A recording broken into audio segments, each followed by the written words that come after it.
is the month of the finalies. I finally put pictures on my gallery wall like I was saying for 6 months that I was gonna do.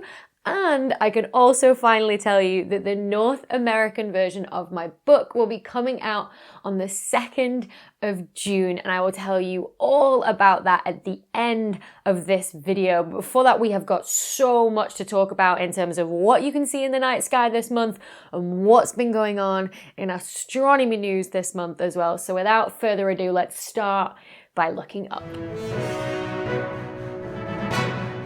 So first up, on the 24th of March, Mercury is going to be at the greatest elongation in the morning sky before dawn, at the same time as Venus is going to be at its greatest elongation in the night sky after sunset.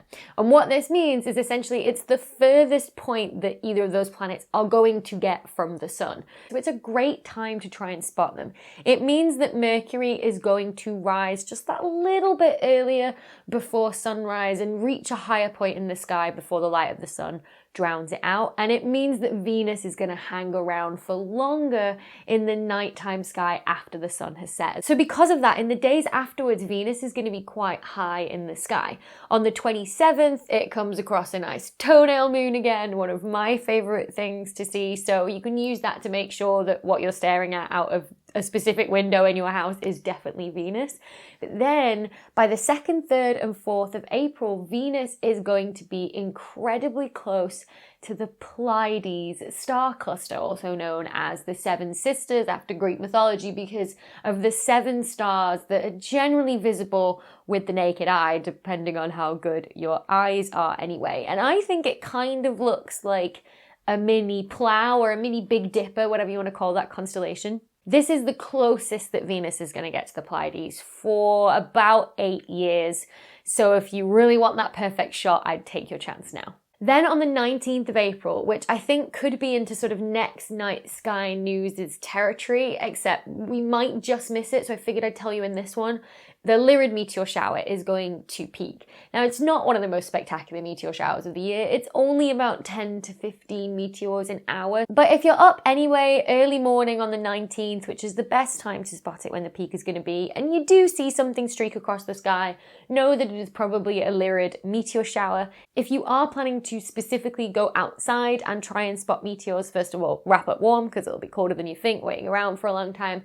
Second of all, what you need to do is find northeast and then turn away from it. And that's the best chance you have of spotting the meteors because the constellation of Lyra will be in the northeast and that's the radiant and everything will be coming from there. So that's it for what you can see in the night sky this month. Remember, if you see any of these phenomena, send me pictures because I'd love to see it, just like David Strahl did of the zodiacal light that he spotted that I mentioned in last month's video. What a beautiful photo that was sent in. But let's move on to space news, mainly to just distract ourselves from everything that's going on planet Earth right now instead.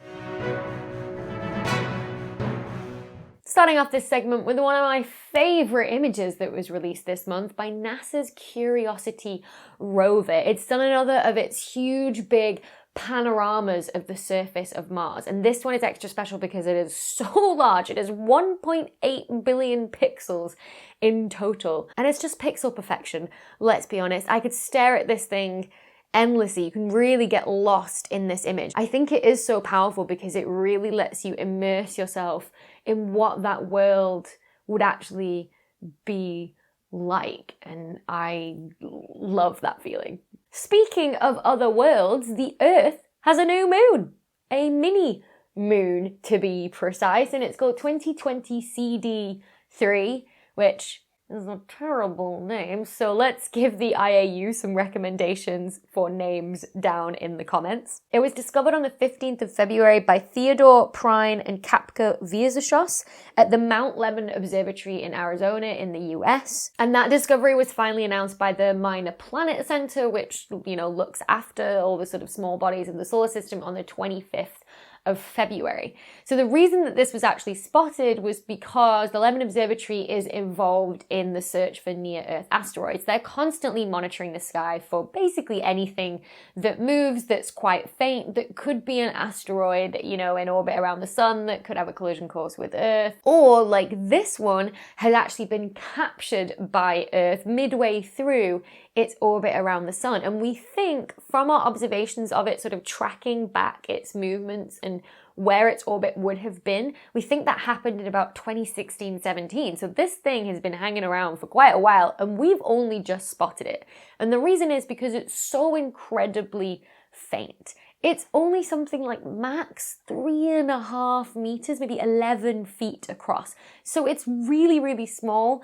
Put that at the distance of the moon, it doesn't reflect a lot of light. It's very, very faint. Our best models for what it's doing now and the previous orbit it had around the sun was that when it was orbiting around the sun, it was orbiting at a very similar distance to what Earth does. It was just a much more elliptical or oval-shaped orbit than Earth has. So it would have crossed Earth's orbit a couple of times, and eventually at one point it probably would have been close enough to Earth at that crossing point, and that's what meant that it was captured. Now, as we model its orbit going forward, we think that it's actually going to go back into orbit around the sun rather than orbit around the Earth in April 2020. So we are already pretty much losing this thing just as we've discovered it. I got very excited about this mini-moon, especially because it reminded me of the moons from a couple of months ago, moons that go around moons. What if the moon is also capturing tiny asteroids like this as well? But it turns out that it's not actually the first mini-moon that Earth even had. I mean, of course, Earth has been around for like 4.5 billion years, so it probably isn't the first mini-moon the Earth has ever had, but it's not the first mini-moon that actually we knew about or have been able to detect. The same thing was spotted back in 2006. Again, its name was also shocking. It was 2006 RH120. That wasn't renamed either. And the cool thing is, that orbited around the Earth for a while, but it's now orbiting the sun again on one of these elliptical orbits. But because of sort of the resonance between its elliptical orbit and the Earth's orbit, it means that we might have a chance of recapturing it again in 6 years' time. So RH120 2006, whatever it's called, could come back again. This is why these things need new names, because if these are going to be sort of like transitory moons that we go sort of from like having and then we say goodbye for a while and then it comes back again, we need a new name, rather than being like, oh, RH120 is back. We need to call it something cool, right? Okay, now for the next piece of news.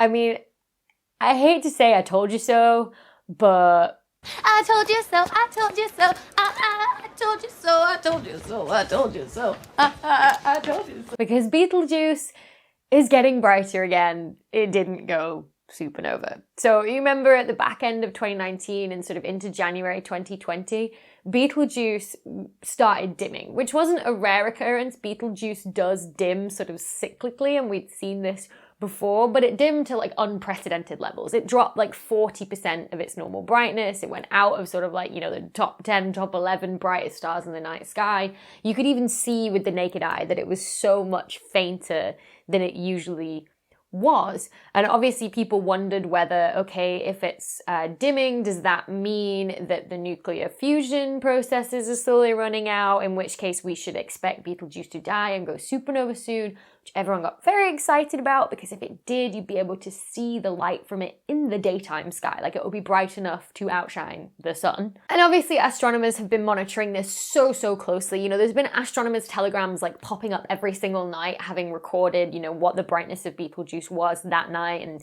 taking spectra where you split the light through a prism, etc., to try and figure out what's going on. And we've now seen this month a brightening of Betelgeuse, again, as expected if these dips are cyclical. But obviously the question still remains as to why this one was an unprecedented level of dimming. Why was this one specifically so much bigger than the others? And there's obviously lots of theories that have been thrown around about this by various different people in the academic community, in the amateur astronomy community, and also just people commenting online as well. But a paper that caught my eye this month was by Levesque and Massey, who posed the explanation dust, which, If you know anything about astrophysics in general, it's that you know that magnetic fields and dust are just the bane of astronomers' lives. So dust, you can kind of think of it as like the dust you find around your home. It's little clumpings of particles that are slightly opaque that block the light from stars or galaxies, whatever it is that's behind them. So what Levesque and Massey did was make sure to get a spectrum of Betelgeuse when it was at its lowest brightness point. And with that spectrum, when you split the light from the star into its colors or its component wavelengths, you can really see how much of each wavelength that star has given out. And that sort of shape of that spectrum, it's sort of like a fingerprint of how the star is doing. It tells you how hot the star is, for one thing, because you need more energy to give off the higher wavelengths than you do to give off the lower wavelengths. You can see it had the same sort of features. It was clearly less light coming from it. It was also slightly different shape. And that different shape gave them a new sort of effective temperature of Betelgeuse, what you get from sort of that energy consideration. And they found that it was about 3,600 degrees Kelvin. Compare that to like the sun, which is like, 5,000-ish degrees Kelvin. So it's a lot cooler than the sun. Now, when we do this with other stars, when we observe their brightness and then separately calculate their temperature from their spectra, you find there's obviously a nice correlation between how bright they are and what temperature they are. Now, the kicker with Betelgeuse here is that stars of Betelgeuse's new, dimmer brightness are a lot cooler than 3,600 Kelvin. So its dimming in brightness can't be explained by the star cooling down, i.e. running out of fuel for nuclear fusion and getting less hot and therefore being close to the end of its life. So the authors in this paper suggested there must be another reason to account for the dimming, and so they suggest dust, which has actually come from Betelgeuse itself. It's a very unstable star. It is close to the end of its life, but I mean like astronomically close, so like 150,000 years or something like that, which is very close astronomically speaking compared to like millions and billions of years.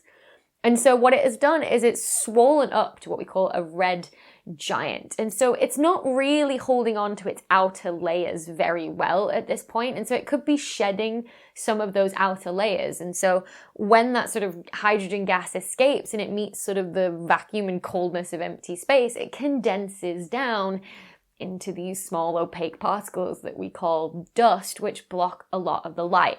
Now, this also makes sense if you look at images of Betelgeuse taken before it started dimming and now. It's a sort of a dodgy shape now.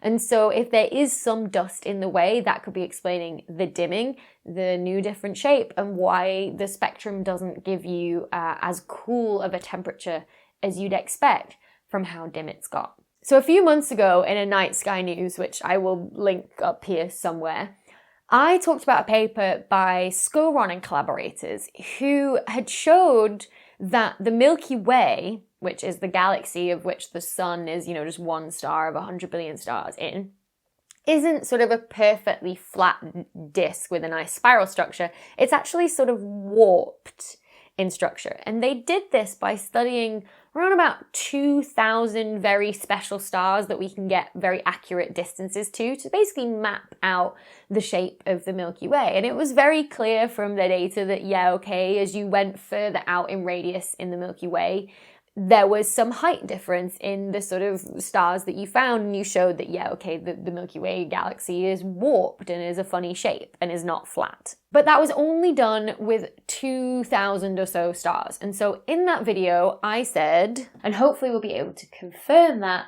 when the results come out from the Gaia mission, which is observing something like 1 billion stars in our galaxy to get all of their proper motions and distances really accurately. So we'll have to wait and see if the Gaia results also find the same thing. Which brings us back to today, when a team led by Poggio and collaborators have done just that with the Gaia data release 2. They used 12 million stars to map out the positions and motions of those stars to be able to track this, and lo and behold, they have found the same thing and confirmed that the Milky Way's disk is actually warped and not flat. The thing that they also did, though, because they had the motions of the stars from Gaia, this is what Gaia gives you, is why it's such a cool data set, is the fact that this warp is actually precessing. And so what I mean by that is its warp is moving. Now, of course, all the stars in the Milky Way are rotating around the very center where there's a supermassive black hole, and they're doing so at a particular speed, but then this warp is precessing at a different speed entirely. It's about a third of how fast the sun goes round the Milky Way. So you can think of this like when you set a spinning top going, right? The whole thing spins, but then also as it starts to get a little bit unstable, the whole thing also then starts to move as well. Exactly this kind of thing basically happening in the Milky Way. The question is obviously still what caused this warp and what caused it to precess. And so obviously these weren't questions that could be answered by Skowron and Tal's 2000 stars a couple of months ago. But here they have been able to do that, especially with the precession information, because how fast the precession is going, according to our best models of, galaxies and star movements in galaxies, it's too fast to have been caused just by internal processes alone. So, from the gravity between two stars, if two stars have a flyby or a cluster of stars has a flyby and that causes some sort of gravitational instability and sort of sets this whole thing going, if that happened, it wouldn't be going as fast as this warp is precessing. And so Poggio and collaborators have suggested that actually it comes from the fact that the Milky Way has had a merger with another galaxy. Now, we're not talking what's called a major merger, where you have two galaxies of roughly the same size colliding and you get this sort of spectacular sort of shredding of the spiral structure and it all coalesces back down into a blob. That's what's eventually going to happen between sort of like the Milky Way and Andromeda, which is nothing to worry about because it's not going to happen in 4 billion years. But instead, we're talking about something like what we call a minor merger, where you have quite a small little dwarf galaxy come in and merge with the Milky Way. Something similar to, say, the Magellanic Clouds that you can see from the southern hemisphere, which are two satellite dwarf galaxies around the Milky Way. They're currently orbiting around the Milky Way. What if we didn't just used to have two, we used to have three of those things, but the third one previously merged with the Milky Way already and caused this instability, which has caused this warp, and then also caused this warp to start precessing around the Milky Way. It's funny how something so small can have such a big impact on something so large. And funnily enough, that is actually the theme of the next piece of news that I want to talk about, which many of you will have seen in the world media reported as the largest explosion since the Big Bang. We'll get to that. What astronomers found evidence of this month was that a supermassive black hole at the center of a very large galaxy, which is at the center of a very large cluster of galaxies, essentially did a very large burp, for want of a better word. Now, the energy from this burp did not come from the black hole itself, obviously, because black holes, by definition, they're anything that's so massive that light can't escape from it. Nothing can escape from it because you'd have to be traveling faster than the speed of light, which isn't possible. Now, the energy and material that was released came from around the black hole in something we call the accretion disk. So literally when you have material falling into the black hole, it comes and settles into sort of a disk, sort of, like the planets going around the sun. And eventually that material will spiral down and sort of be eaten by the black hole. The black hole will use it to grow its mass. Now, the thing is, you can't just keep chucking material at that black hole willy-nilly. It can't just, hoover everything up. It's not the Hoover of the universe. Eventually, the pressure builds and builds and builds because the material is spiraling so fast around the black hole. It heats up, it starts giving off X-rays, there's huge amounts of friction. The pressure is just so great if you chuck too much stuff in that the only thing it's able to do is essentially release some of that pressure in sort of a burp. All right, it releases a lot of the material and energy around the black hole in either jets or a wind or an outflow that goes at very, very close to the speed of light. And some of those outflows you can hide, they're quite small and it's, a little bit difficult to spot them. We have to do some serious, really cool observations. And some of them are impossible to hide because they're these huge, big, long jets that are longer than the galaxy that they came out of, like in Messier 87, for example, which In terms of scale, these jets are huge in comparison to the black hole. So if the black hole was an atom, the galaxy would be a grain of sand and the jets would go across your palm. It's incredible that something so tiny, massive, yes, like billions of times the mass of the sun, but tiny in the sort of space that it fits into, which is usually, no bigger than the solar system, compared to the galaxy, which is hundreds of thousands of light years across. So yes, a huge amount of energy came off this black hole, and it was very energetic. It was 10 million times more energetic than your typical supernova. Trying to put it in human terms is very difficult. It would have been like releasing 1,000 billion atomic bombs all at once. But again, that's not something we can imagine either.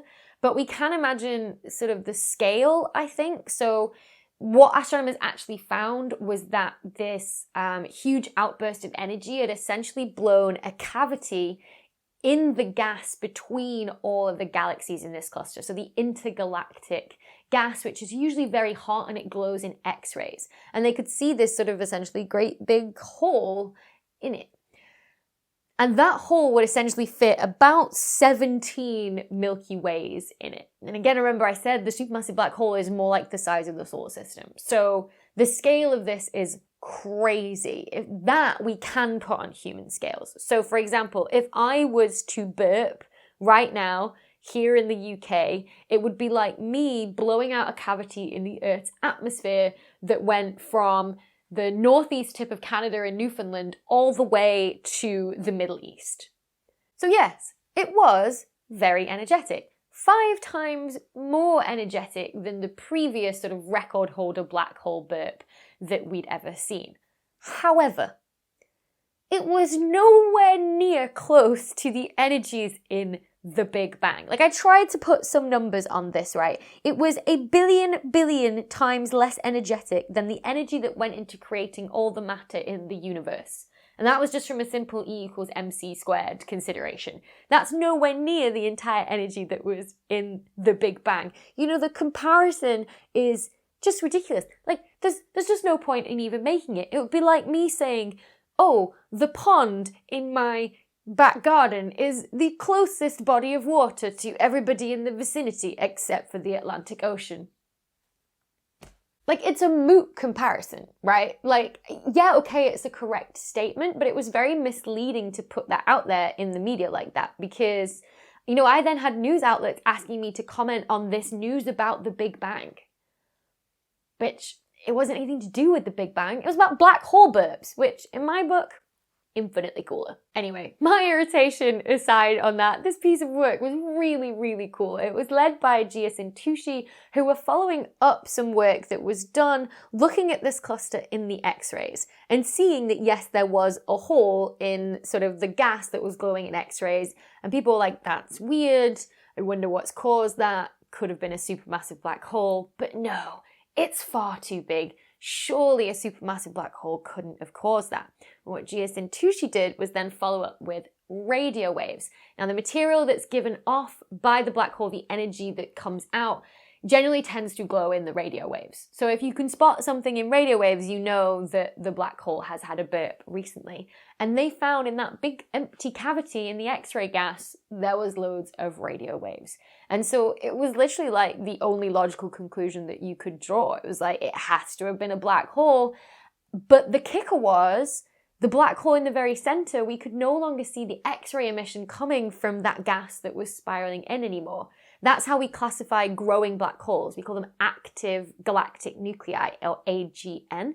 And there was no longer an AGN in the galaxy in the very center of this cluster that would have given off this outburst. And so that's how we know that it happened about 240 million years ago, sort of estimating that the material would have been traveling at very close to the speed of light, but not quite. And then how big the cavity was that it blew out, like how far has that material gone? And so therefore, how long would it have taken to have gotten that far? And so what we're seeing here is actually sort of like a fossil or a relic of what did happen in this cluster, which is really cool because, with astronomy, we we see things as they happen, at least in Earth's reference frame, as the light arrives to us. And we really only get a snapshot of what's going on in the, 14 billion years worth of evolution of that galaxy. So just getting a little hint of something that's happened in its past, in its history, is so awesome, because now we can sort of say, okay, well, did it affect this galaxy over here? Can we see something that is equivalent to it happening,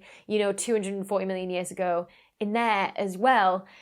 And sort of try and, piece the puzzle all back together. That's it for this month's Night Sky News. I hope I managed to distract you for a little while. So, without any further ado though, let's talk about something happy again. My book is coming out in the US and Canada finally on June 2nd. See, I even said the date the way that you guys say it for you. And this is a special version of the one that was released in the UK. So this is an illustrated version of the one that came out in the UK. We've had an artist do some really nice artwork that is inspired by sort of scientific data and is sort of scientifically accurate. So I'm really excited for you to see that. It has a different name, but it's not a different book per se. Like, the words in it are going to be the same. It's now called Space at the Speed of Light rather than Space 10 Things You Should Know, so be aware of that. There are all the links in the description below so that you can pre-order your copy in a hardback or an ebook or an audiobook in whichever retailer that you like to use. So I hope all of you in the US and Canada will be as excited about that as I am. Maybe eventually in another 6 months or so I'll get a nice piece of artwork from the book on my gallery wall as well. But until then, everybody, happy stargazing. I hate to say I told you so, but Betelgeuse did not go, oh, oh.